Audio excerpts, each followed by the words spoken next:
아멘. 오늘 하나님께서 저희에게 주신 은혜의 말씀은 누가복음 2장 8절부터 14절입니다. 누가복음 2장 8절부터 14절입니다. Today's scripture is coming from Luke chapter 2 verse 8 through 14.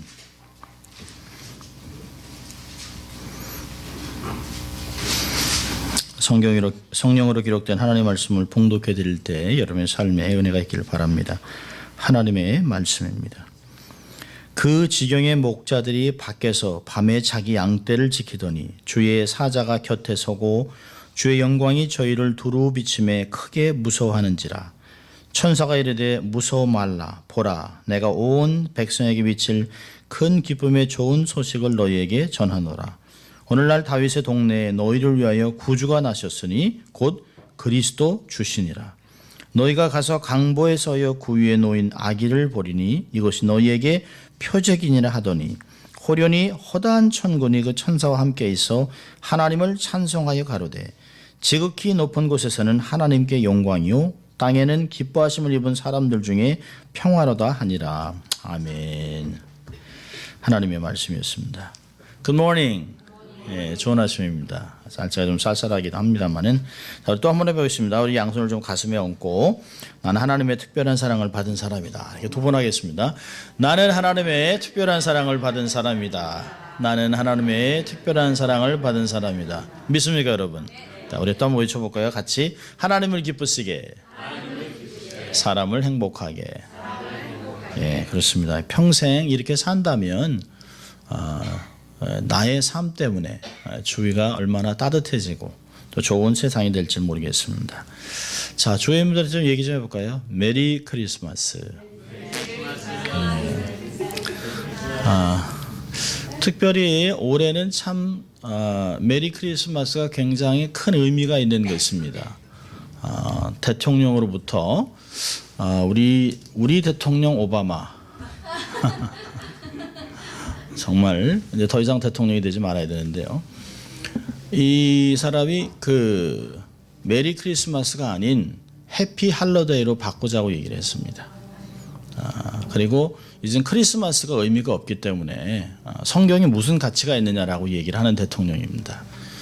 정말 해피 할러데이와 메리 크리스마스는 굉장히 다른 것이에요. 공휴일로 즐기는 것이 아니라 우리는 예수님의 탄생을 기억하고 우리의 삶에 다시 한번 구원에 감격하는 그런 시간이 성탄절입니다. 성탄절은 선물을 나누고 편지를 보내고 뭐 쇼핑을 하는 그런 시즌이 아닙니다. 놀랍게도 미국이 얼마나 타락을 했냐면 대학교에서 크리스마스라고 하는 단어를 칠판에 쓰고 교수들이 생각나는 단어를 하나씩 쓰라고 그랬습니다. 그런데 모든 사람들이 기프트, 그다음에 패밀리 유니언, 그다음에 음식, 쇼핑이라고 얘기했지만 한 명도 예수 그리스도를 쓴 사람이 없었다는 것이에요. 그러니까 교수가 충격을 먹었습니다. 어떻게 우리나라가 이렇게 됐는가? 아주 그 탄식을 하는 글을 유튜브에 올린 것을 제가 봤습니다. 그럼 사람들이 아무리 변하고 아무리 부인을 해도 성탄절은 역사적인 사실입니다. 절대 잊혀지지 않습니다. 여러분, 사람들이 세상을 살아가는 동안 많은 역사의 기록들이 있습니다. 어떤 역사의 기록들은 그냥 순식간에 잊혀져 버리는 것들이 있습니다.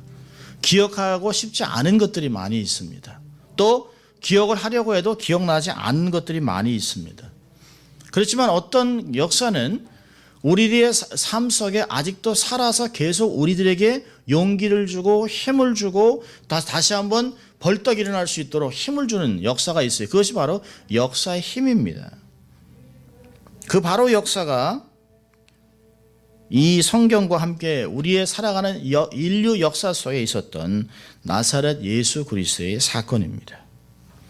그것은 어느 한순간에 살았다가 없어진 것이 아니라 지금도 우리의 가슴 속에 버젓이 기억되고 있는 분입니다. 기억하면 우리의 삶이 새로워지고 역시 그분은 성령으로 인한 우리의 삶 가운데 지금도 살아계시고 있는 것들을 우리는 다 경험하고 있습니다. 소위 그리스도인이라고 일컫는 사람들 속에 삶 속에 성령으로 우리 안에 함께 계신 것을 알 수 있습니다. 성탄의 진리는 정말 바로 그리스도인의 삶 속에 있는 것이에요. 그 성탄의 영광이 그리스도인에게 빛을 주고 힘을 주고 용기를 주고 다시 한번 소망을 주고 좌절하고 낙심했던 자들이 다시 한번 벌떡 일어날 수 있는 그런 용기를 주는 것이 성탄의 진리입니다. 그 멋진 승리의 삶을 주님은 우리의 삶을 통해 창조해내고 있습니다. 2015년 예수 성탄을 맞으면서 성탄의 진리를 경험하는 여러분 될 수 있기를 바랍니다. 자, 이 성탄의 진리는 뭘까요? 작년 성탄절에는 누가복음 2장 1절부터 7절까지의 말씀을 전했습니다. 올해는 연속되는 것이에요. 누가복음 2장 8절부터. 여러분들은 기억 못하시겠지만 이제 설교를 하는 저는 기억을 합니다. 작년에는 2장 1절부터 7절까지 했고 오늘은 8절부터 14절까지를 계속해서 연장해 나가고 있습니다. 이 성탄의 진리는 뭘까요? 첫째는 예언된 진리입니다. 우리 성경을 우리는 구약과 신약으로 나누잖아요. 이 구약과 신약이라고 하는 성경 중심은 예수 그리스도입니다. 구약은 앞으로 오실 그리스도, 메시아. 신약은요, 이미 오신 예수 그리스도, 또 다시 오실 예수 그리스도를 증거하고 있는 예언책입니다. 요한복음 5장 39절을 보면 이 사실을 우리에게 이렇게 주님이 말씀하고 계세요. 너희가 성경에서 영생을 얻는 줄 생각하고 성경을 상고하거니와, 성경을 계속 공부한다는 것이에요. 이 성경이 곧 내게 대하여 증거하는 것이니라. 예수님이 그 성경의 전문가인 서기관이나 장로나 바리새인이나 이 제사장들을 보면서 너희들이 그렇게 영생을 위해 성경을 읽는데 그 성경이 바로 너희들 앞에 서 있는 나, 육신으로 너희들을 구원하게 오신 나를 증거하는 거라고 얘기하는데 그들은 눈이 가려서 그들을 보지 못합니다. 더군다나 그분의 탄생을 사람들은 기뻐하지 않았습니다. 이 예언된 진리는 놀랍습니다. 예수님 어떻게 탄생할 것인가 방법까지 얘기했습니다. 이사야 7장 14절 보면 보라 처녀가 잉태하여 아들을 낳을 것이다. 이것은 예수님 탄생 740년 전에, 주전 740년 전에 예언된 건데요. 이사야 선지자를 통해서 예언된 것인데 그대로 성취됐습니다. 또 그 이름이 예언됐어요. 예사야 7장 14절에 그 이름을 임마누엘이라 하리라. 그 이야기는 하나님이 우리와 함께 하신다라고 하는 뜻입니다. 마태복음 1장 21절에 그랬습니다. 마리아와 정혼했던 요셉에게 천사가 나타나서 이렇게 했습니다. 아들을 낳으리니 이름을 예수라 하라. 이는 그가 자기 백성을 저희 죄에서 구원할 자임이라 하시니라. 이 천사의 예언은 먼저 마리아에게 이미 주어졌던 이름이었습니다. 또 예수 탄생의 시기와 나라와 장소가 다 예언되어 있습니다. 예수 탄생의 시기는 때가 참해라고 갈라디아서 4장 4절은 이야기하고 있습니다. 이 사실을 역사적 시기로 표현하기를 헤롯 왕 때라고 이야기하고 있습니다. 누가복음 2장 1절부터 2절까지 작년에 보았던 말씀은 이때에 가이사 아구스토스가 영을 내려 천하로 다 호적하라 하였으니 호적은 구레뇨가 수리아 총독되었을 때 첩번한 것이라 라고 기록했습니다. 바로 이때 예수님이 그곳에서 탄생하셨습니다. 호적하라고 명령했기 때문에 마리아와 요셉은 베들레헴이라고 하는 도시에 가게 된 것이죠. 예수의 탄생의 시기는 성경이 정해주었습니다. 때가 참해. 하나님의 때가 참해. 또 탄생할 나라는 유대 땅이라고 얘기했습니다. 베들레헴. 유대 베들레헴에서 나셨다. 미가서 5장 2절을 보면 베들레헴 에브라다야 너는 유다 족속 중에 작을지라도 이스라엘을 다스릴 자가 내게서 나올 것이라. 그의 근본은 상고의 태촌이라 라고 얘기하고 있습니다.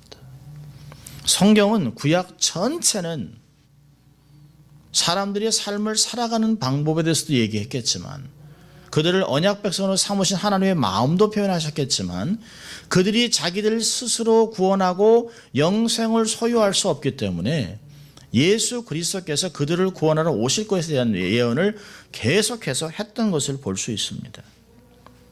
사실 더 올라가면 성경을 계속해서 올라가면 창세기 3장 원복음이라고 하는 창세기 3장 15절부터 17절까지 여인의 자손으로 오실 자를 이야기합니다.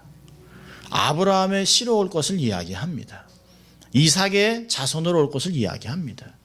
야곱의 씨로 나타날 것이라고 이야기하고 있습니다. 또 성경은 유다 지파 중에서 날 것이라고 창세기 49장은 이야기합니다.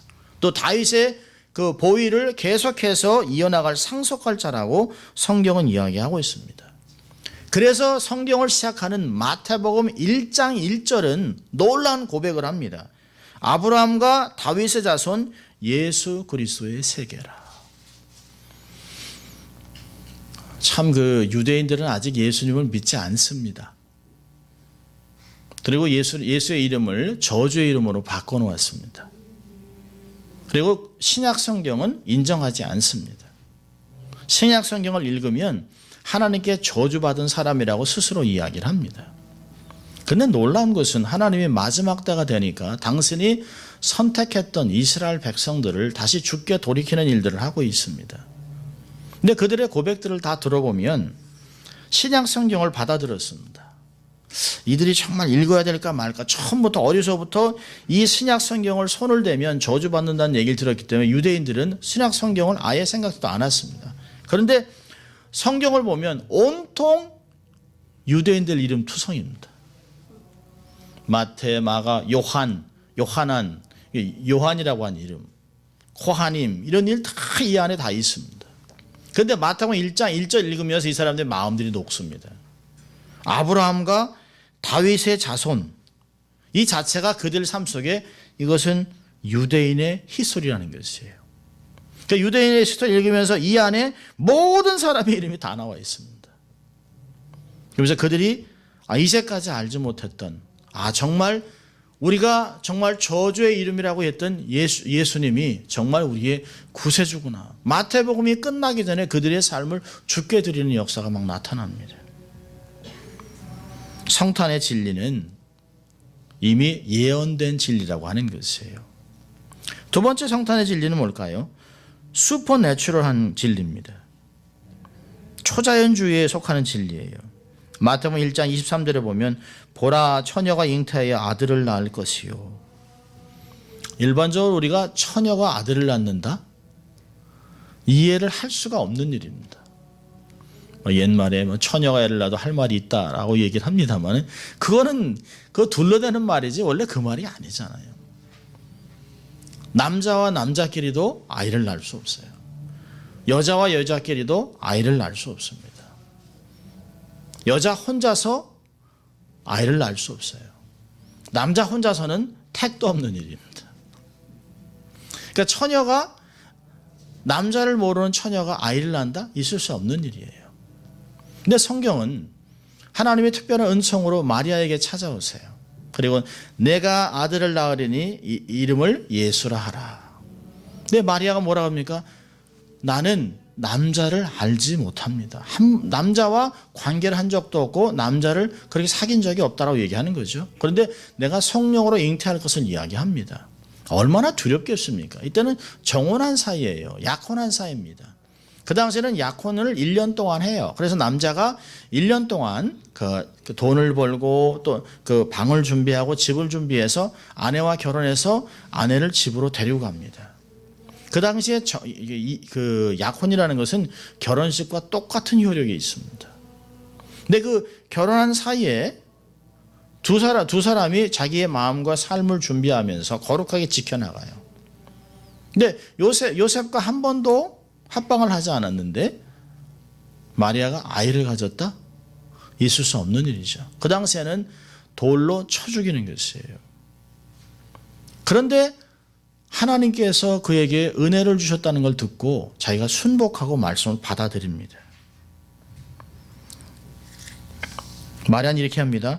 주의 계집종이오니 말씀대로 내게 이루어지리다. 놀라운 일이죠.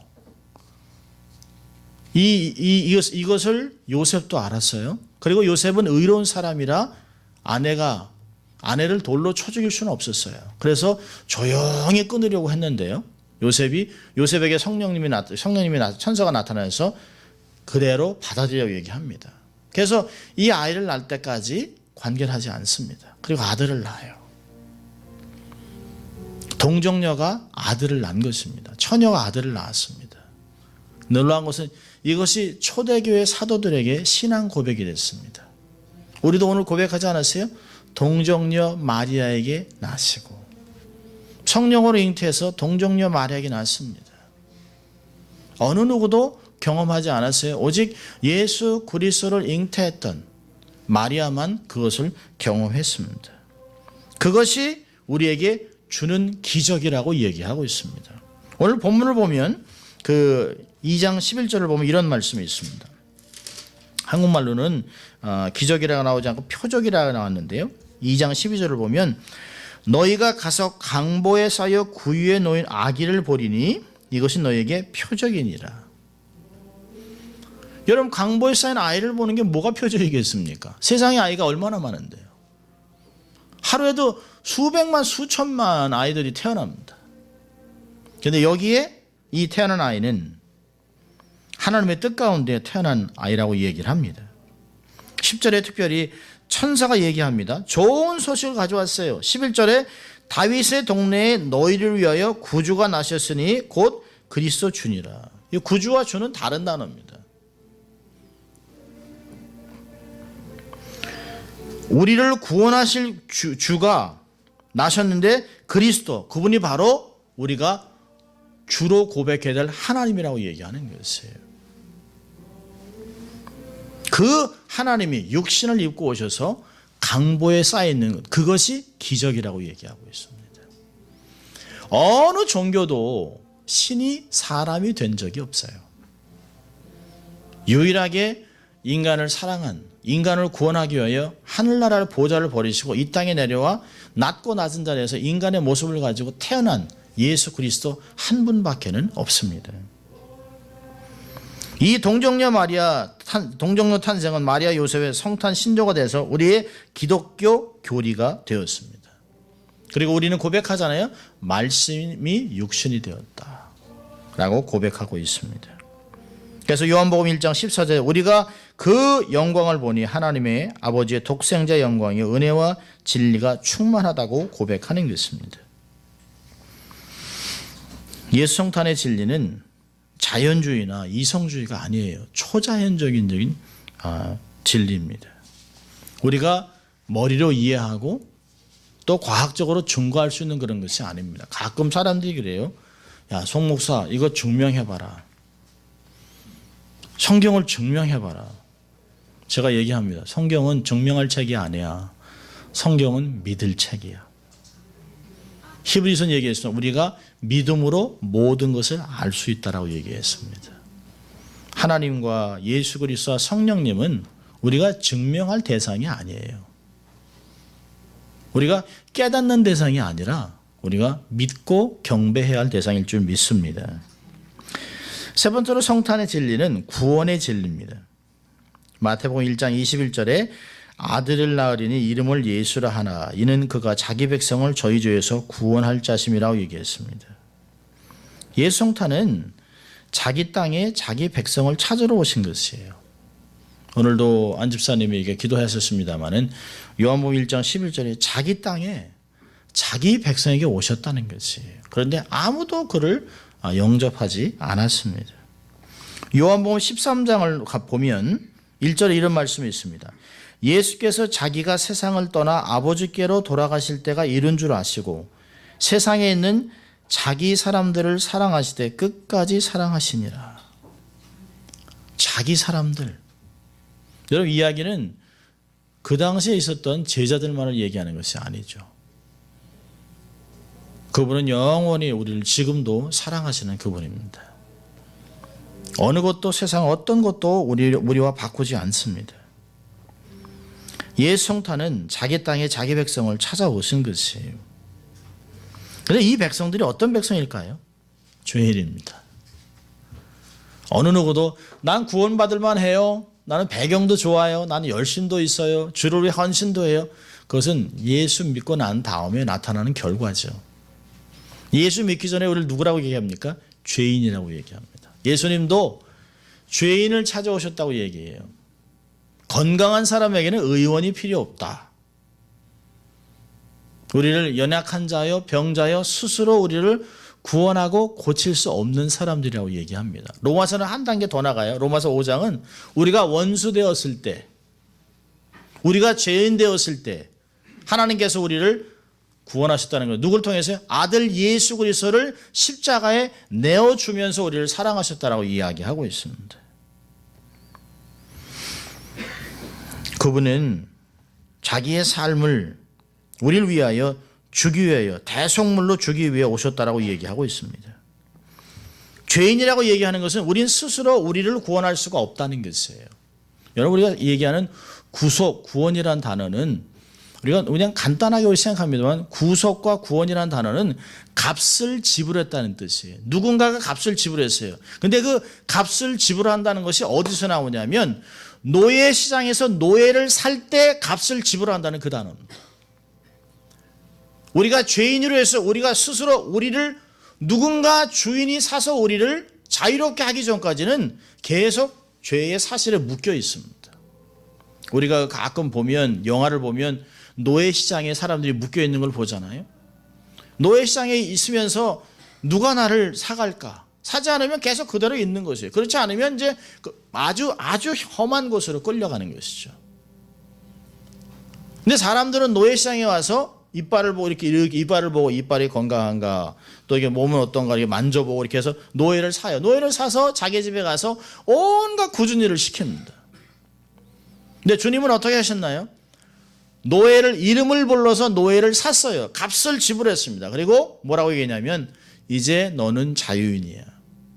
너는 마음대로 해도 돼. 그리고 너는 우리 집에서 모든 것, 내 자녀같이, 내 자식같이, 내 가족같이 내가 쓰고 싶은 모든 것을 다 쓰거라.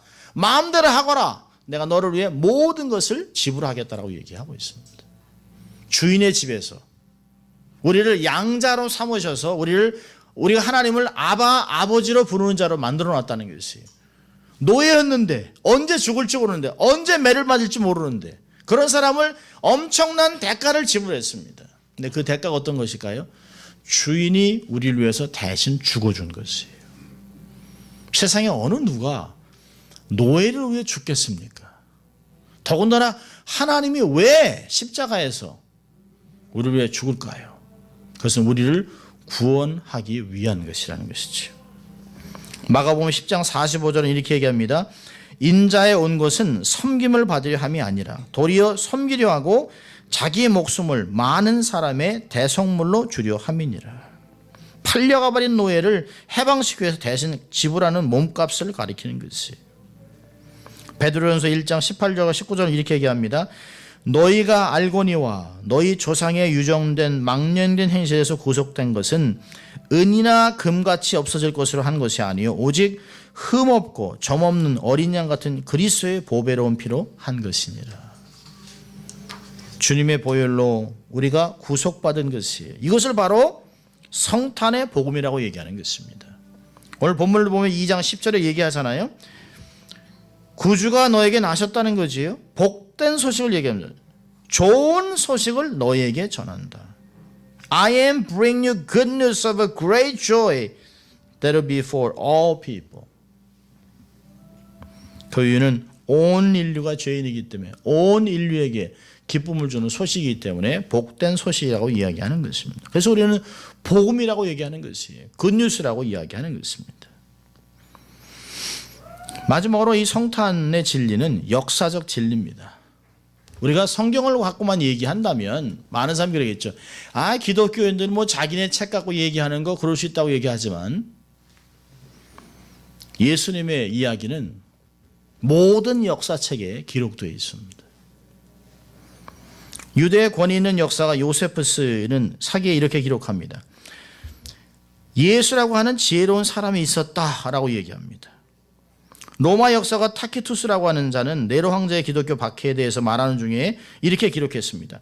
그리스도인이라고 하는 큰 무리가 있었다. 그 이름을 베리오 황제 때에 유대의 감사 본디오 빌라에게 처형된 그리스도라고 하는 사람에 의해서 유래하였는데 라고 기록하고 있습니다. 헤롯 왕 때에 예수께서 유대 베들레헴에서 나셨다라고 하는 사실을 증명하고 있는 것입니다. 성경에 있는 예수를 역사적으로 찾아보자. 그리고 자유주의자들은 역사에 있는 예수와 성경 예수는 다르다라고 고백했습니다. 그러나 정말 성경을 알고 역사를 아는 사람이라면 예수님은 역사 속에서 현존하셨던 그런 분인 것을 우리는 쉽게 알 수 있습니다. 로마 황제 가이사 아우구스토가 천하의 호정령을 내리고 구레뇨가 수리아 총독이 되었을 때 첫 번째 한 것이 역사적 사실이라면 이때 호정령을 따라 다입집 조선인 족속인 요셉이 정혼한 마리아와 함께 나사렛 동네에서 유다 베들레헴으로 호족하는 것, 그것이 얼마나 정확한 것입니까? 왜 느닷없이 자기의 본 고향으로 가서 호족하라고 얘기했을까요? 그런 일이 없었더라면 예수님은 그저 갈릴리에서 태어났을 것이에요. 근데 성경은 미가서에서는 우리의 메시아가 베들레헴에서 태어날 것이라고 얘기했습니다. 때가 되니까 하나님께서 아구스토의 마음을 동하게 해서 호적하게 하고 본적이 있는 곳으로 가서 본적에 등록하라고 얘기한 것이죠. 호적을 등록하라고 얘기한 것입니다. 그러자 마리아와 요셉이 만삭의 몸을 이끌고 베들레헴에 가서 거기서 아이를 낳습니다. 그리고 구약을 성취하는 것들을 보는 것이, 저는 역사의 기호를 기록할 때 우리가 연호를 예수님 탄생을 기점으로 주후라고 얘기하잖아요. BC, AD. 이 역사의 기호가 지금 AD 2015이라고 얘기하잖아요. 세상은 간접적이든 직접적이든 모든 인류는 예수님의 역사적 탄생을 인정하고 있습니다. 그런데 우리는 질문해야 합니다. 왜 주님이 가까우는 이때에 계속해서 정부와 많은 사람들이, 권력 있는 자들이 예수님의 탄생을 부인하고 거부할까요? 마지막 때가 가까웠기 때문입니다. 우리는 얼마나 더 많은 시간을 성탄을 기뻐하고 예수의 탄생을 기억하고 있을 것인가를 생각해 봅니다. 청교도의 신앙으로 세워진 이 나라, 필그림이 자기의 종교의 자유를 위해서, 신앙의 자유를 위해서 모든 것을 포기하고 배를 타고 이곳에 와서 처음에 교회를 짓고 그리고 학교를 짓고 그 뒤에 과연 집을 지었던, 정말 안식일 주일날 사람들이 모든 것을 내려놓고 하나님만을 경배했던, 말씀 중심의 삶을 살았던 미국, 온 세상에 가장 많은 선교사를 파송하고 가장 많은 돈으로 가난한 사람을 도왔던 이 나라가 어느 한순간부터 예수를 부인하고 있습니다. 더 이상 성탄의 기쁨이 아닌 예수 탄생을 공식적으로 표현하지 못하게 하고 있습니다. 우린 최근에 그런 것을 들었어요. 한국에, 이 미국에 있는 어느 버지니아에 있는 중고등학교 학생들에게 역사를 가르치면서 선생이 알라 외에는 신이 없다라고 하는 것을 아이들에게 다 그려오라고 얘기했습니다. 여러분, 예술이라고 하는 이름 안에 종교가 깊이 파고드는 것이에요. 오바마 대통령은 미국이 더 이상 기독교 국가가 아니라고 선언을 했습니다. 그리고 그는 사우디아라비아 국왕 앞에 모슬렘들만 하는 자기의 모슬렘 나라의 왕인 사우디아라비아 국왕에게 고개를 90도 숙였습니다. 전 세계 수많은 그 강요들이 왔지만 어느 대통령도 사우디아라비아 국왕에게 머리를 숙이지 않았습니다. 오바마 한 사람만 그렇게 했습니다. 잊지 말아야 합니다. 그 사람의 가운데 이름이 후세인입니다. 그가 대통령이라도, 자기가 하나님을 믿지 않는다 할지라도, 동성애를 온 나라에 다 물들인다 할지라도, 백악관을 동성애 빛깔로 다 바꾼다 할지라도 예수의 탄생은, 역사의 진리는 바뀌지 않습니다.